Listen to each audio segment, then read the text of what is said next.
Audi A8. Applied to a small car, though, it makes perfect sense in this world of petrol pump madness, and the reduction in weight over steel makes it good for over 60 miles per gallon, according to Audi.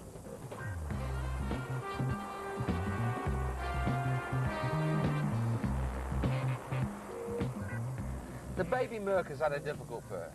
When a motoring magazine rolled one in the infamous Elk test, its suspension was redesigned to incorporate electronic stability control. And now, after 3 years on the market, it's started to catch on with trendy townies and older Merc drivers who want the badge, but not the barge.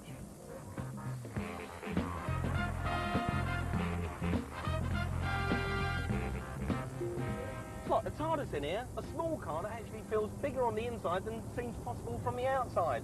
Looks oddly familiar? That's because the Agila is based on the Suzuki Wagon R, tweaked by Vauxhall to suit European tastes. But I've never driven a smaller car with such an impression of room. This car is so airy. It's almost like driving my conservatory down the road. Parking, it's a nightmare in any city, and it's the one thing your compact car should be able to do well. Let's see how easy it is to get these three into the smallest of spaces in our first test of the Driven 100. It is my solemn duty and my absolute pleasure to present Mr. Plato with the Driven Headcam. Thanks, Pen. You look gorgeous, Chuck. Now, Jason is about to bring us the nail-biting sensation of live parking. But remember, when you're trying to squeeze into that tight parking spot outside your loft apartment, the last thing you want to do is mangle a bumper. Now, our trio of cars all have plastic bumpers which are designed on impact to spring back into shape. However, if you do have a major shunt, one of these things is going to set you back a few quid. Take this Audi, for example. £222 to replace this one.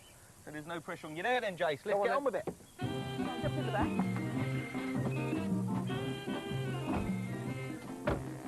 Right, now what we've done is we've given Jason measly 1 foot at the front and only 1 foot at the back. Magic, mate. Thanks a lot. Very generous. Right, let's have a look. The first thing I notice is the steering's reasonably light. It's quite good. But looking backwards, I can't see a thing. The C-pillars are enormous, and you really can't judge where the corner of the car is. And also, the rear window's just like a post box, like a letter box. However, I think we're in. Not bad, mate. That is No, really it's not good going. But I'll tell you, it's more of a guess than anything else. I can't see anything at the back. It's a wait for the bang job. Now, going from lot to lot, the steering's quite heavy. And also, the A-pillar at the front might look great from the outside, but it makes the job difficult to park inside. Oh, there's a bang, sorry. 222 quid coming out your £150 fee. I reckon we're in. Very nice. Next, the Mercedes A-Class. Has anyone said how uncomfortable this car is in the back? Now, first here is that Mercedes have put a nice little triangle window in the rear corner, which is of no use at all, because you can't see a thing. Acres penny sat there, but even if you wasn't, the headrest is in the way. However, the rear window is better, a lot better than the Audi, because it's lower at the back. I think I'm in a bit of a mess now. No, you ain't, you mate. You're in. I tell you, you're doing a fine job. These are good, aren't they? These little windows in the A-post. Yeah, you can see a lot with those. But I tell you what, the steering is a little lighter. You've had to do a lot more wiggling on yeah, this, I have, yeah. The front visibility is slightly better. However, I know there wasn't much in it, but I do think this was a little easier than the A2. Finally, the Agila. I tell you, first impressions in here is the rear visibility is just great compared with the other two. Lots of glass, good visibility, can see all corners of the car, both front and rear, and I reckon we're nearly in there, to be honest. You've got a lot more space. I can't believe you've almost done this in one, JP. It is Very so good. much easier. The only thing I don't like, to be honest, is the steering. It's very, very heavy. You have to work it. You've got to, but we're in, and it's been a doddle, apart from I need to go down the gym. The overstyled Audi results in truly appalling visibility. The Merc is much better, but it isn't helped by those irritating headrests. And the Vauxhall, well, it's a clear winner. It might have very heavy power steering, but it really is a brum brum with a view. Later in the Driven 100, we'll be finding out which of these three can get you past a huge juggernaut safely. But first, Jason gets his racing kit on. First, Lotus gave us the Elise, a nippy little 118 brake horsepower sports car. But the Elise was always supposed to go racing.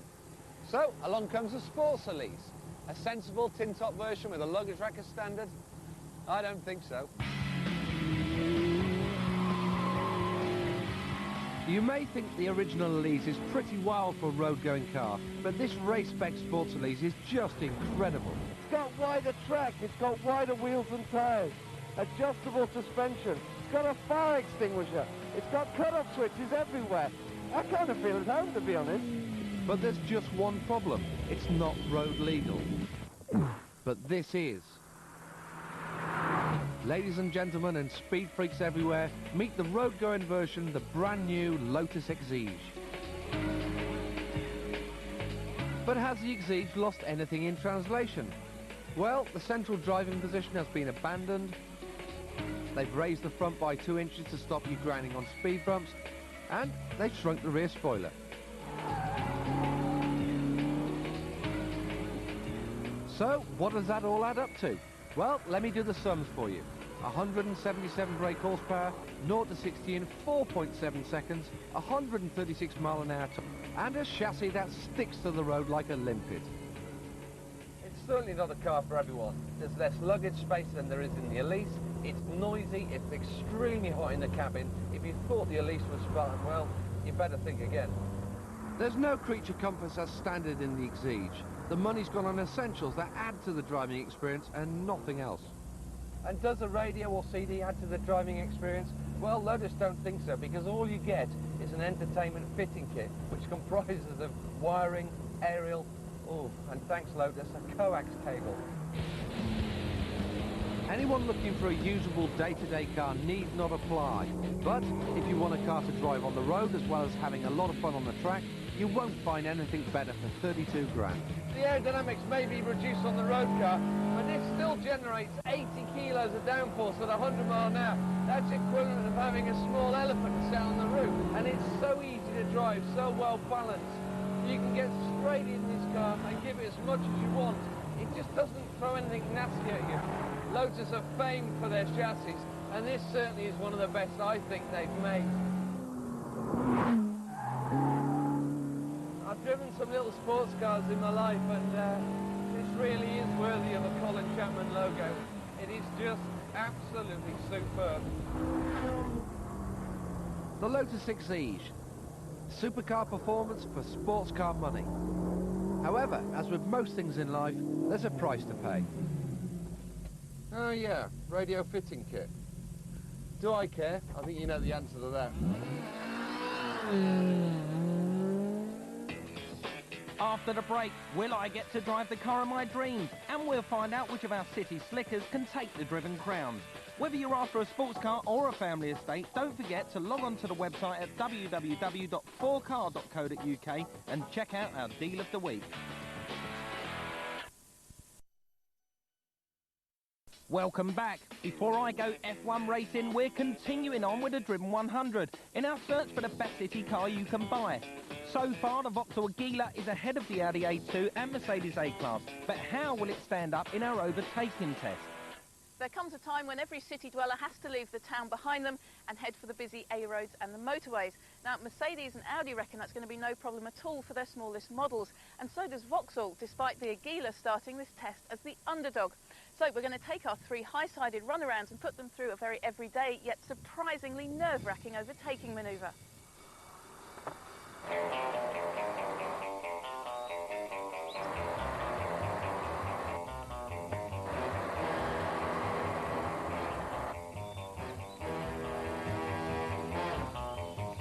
The time exposed to danger recreates that moment on the road when you're in a small car.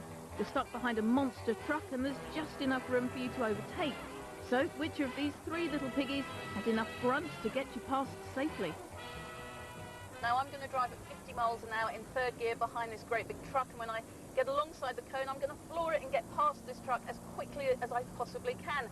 Now first up, of course, it's the Audi A2, which takes its 1.4 litre engine straight from the Polo, and it feels pretty nimble. That's probably because it's all aluminium, only weighs 895 kilos.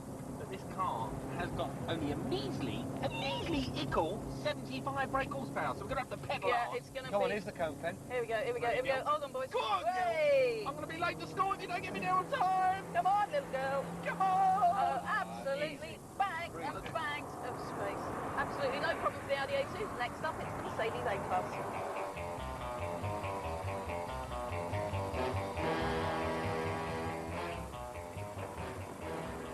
Mercedes A-Class, which is the most powerful of the three, with 82 brake horsepower, and again, a 1.4-litre engine, but only 8 valves. However, it's the heaviest of the bunch at 1,100 kilos, which is 200 more than the A2. Here we go, guys. Hold on to your boots. Right, I'm flat out. Come on, here we go. Now, I'm flat out in third. Still, actually, that's not bad. I couldn't split the difference, really, between this and the Audi A2. Next up, it's the Vauxhall Aguila.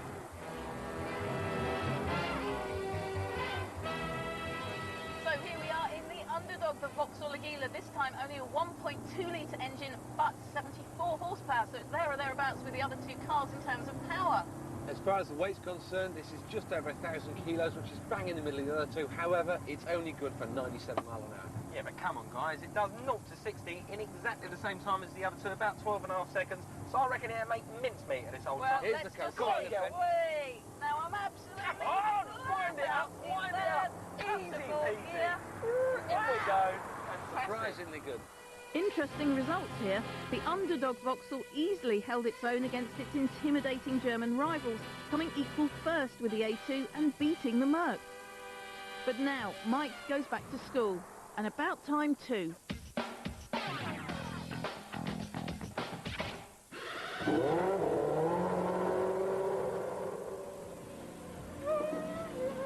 I can't believe this. I love these games. I qualified first at Magny-Cours. I've got Schumacher in my rearview mirror, and I love it. It's so realistic. These games are brilliant. If only I could ever go to a real one. I'm about to indulge in my greatest fantasy. I've come to Magny-Cours, home of the French Grand Prix, where Nigel Mansell still holds a lap record. And I get to drive a real Formula One car. Anyone can do this.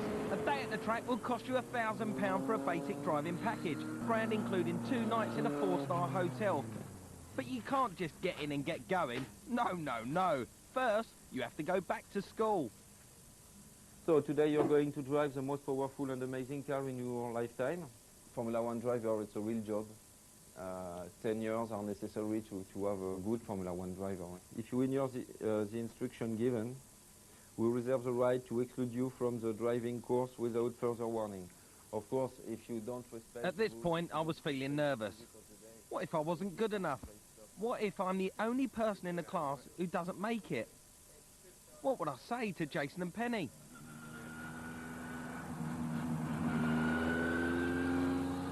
After spending all morning in the classroom, the next step was to do 8 laps in a 200 brake horsepower F3 car. It's my performance in this that will determine if I get to drive a real Formula One car.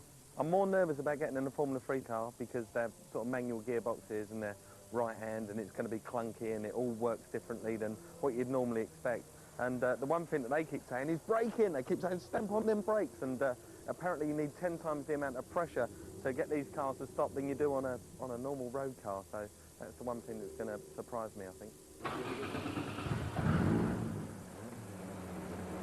Formula 3 is a legitimate racing series. Some of the best drivers hone their skills in this class. The lightweight chassis and racing setup is the perfect training ground for Formula 1. The main technique we've been taught is to get all the gear changes and braking done before the corner and progressively apply the power on the exit.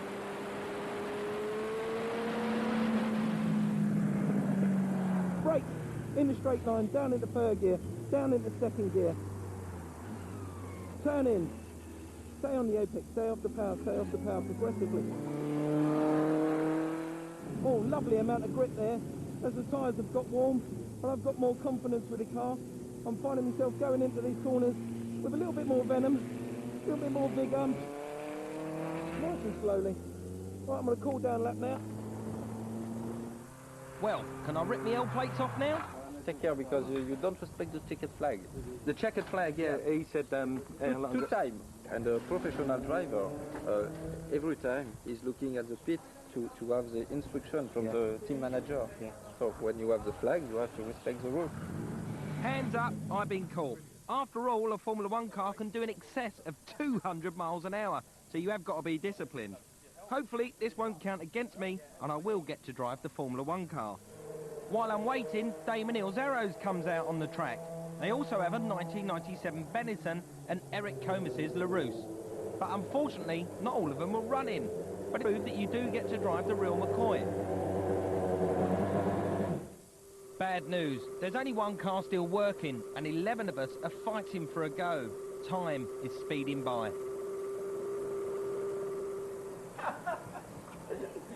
Nerves.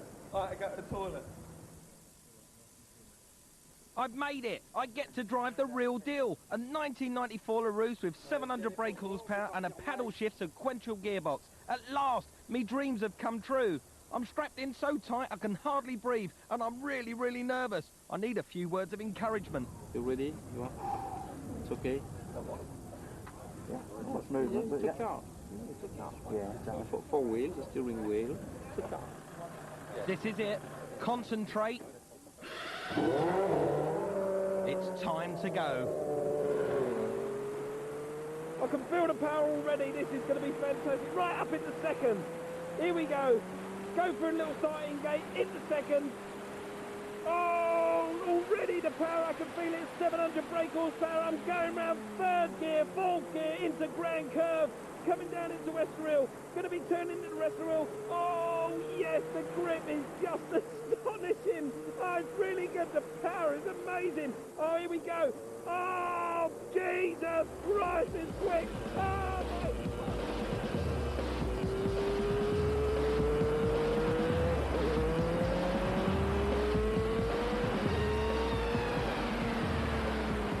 There's a blood rush of sheer adrenaline. Before you can think about where you're going, you're already there. Thank goodness for the basic disciplines that were drummed into me all day. Yes, I feel like a proper F1 driver with my best lap time at 2 minutes and 3 seconds. Checkered flag already? That must mean I can keep going all day.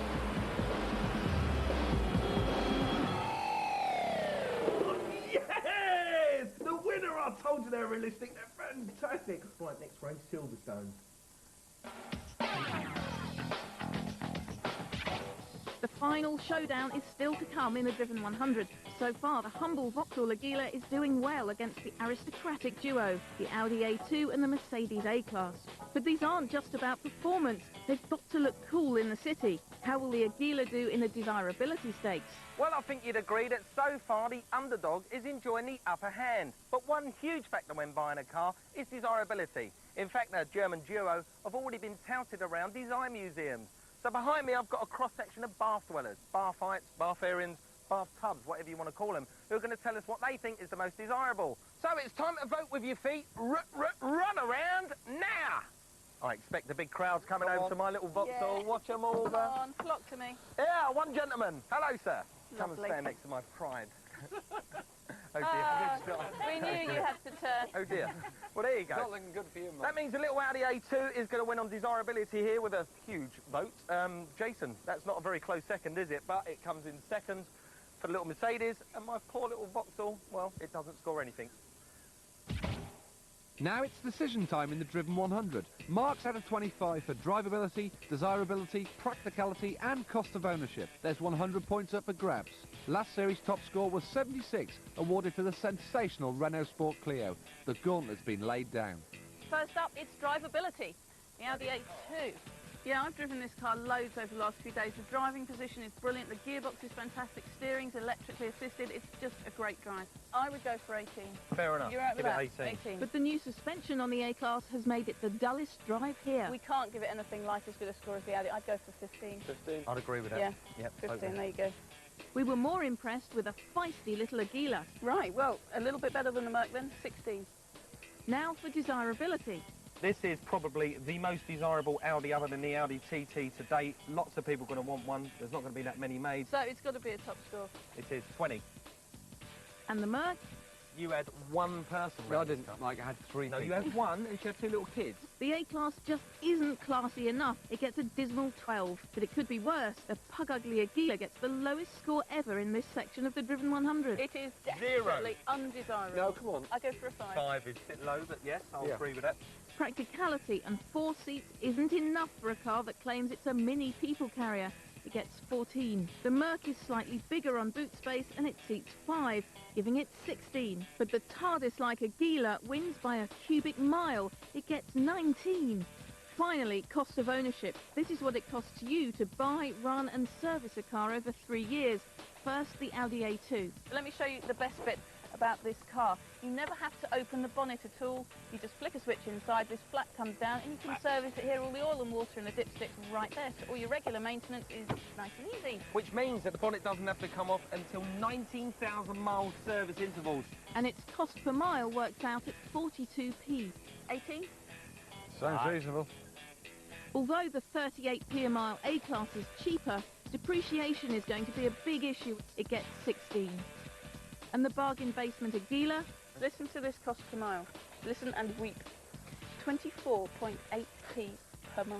It has got to have a stonking big score. And it does. 21, an exceptional score. So who takes the Driven 100 title this week? Mercedes' smallest car has been a huge disappointment, coming last with a measly 59. The dealer has no street cred whatsoever, but amazed us by scoring highly in every test. Apart from desirability, it gets 61. And proving that it's not just a pretty face, the Audi A2 is this week's winner. It's a very impressive car, stylish and economical. It really is a bauble and deserves a whopping 70. Well, we're all pretty shallow then, aren't we? Given the choice between three cars that do pretty much the same thing, we'd rather go for the car that looks good, rather than the car that costs half as much. The very desirable Audi A2 may be this week's group test winner, but we have to say we were very surprised and impressed by the little Aguila. We'll see you next week. So what do we want? Next Tuesday, I take a bus to the streets and start campaigning to get you half-price petrol legally. And our new look website road tests all the cars on tonight's show, plus at midnight, a first look at Vauxhall's new Corsa. Check out www.4car.co.uk.